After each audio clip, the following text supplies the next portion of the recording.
Good morning. This is Gene Shu. Today I'm going to do lesson 2 of a mindset for China business. And today's question is, what is the meaning of Guanxi relationships?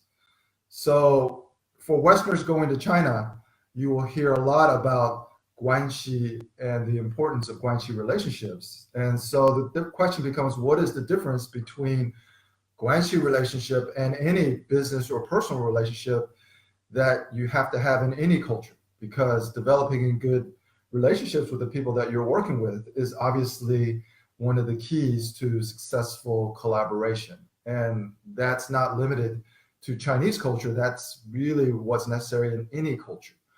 So the difference between Chinese Guanxi relationships compared to more Western definitions is really directly related to the Chinese system of reciprocity, which involves the giving and receiving of face, or Mianzi. Now, Westerners often incorrectly assume that Chinese reciprocity is corrupt because it involves giving red packets or giving kickbacks.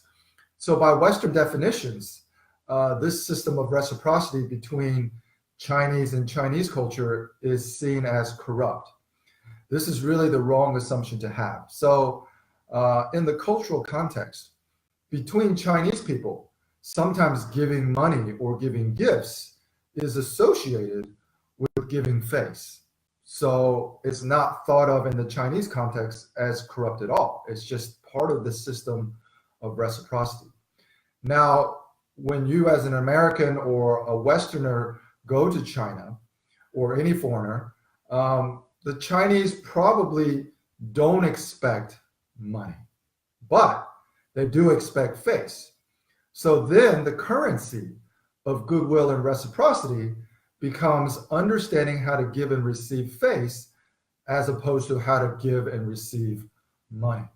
So once Americans or Westerners or foreigners doing business in China understand this distinction, I think you will be on the road to developing real Guanxi relationships, because then you will not have this negative judgment of what typically foreigners perceive as corrupt business practices in China.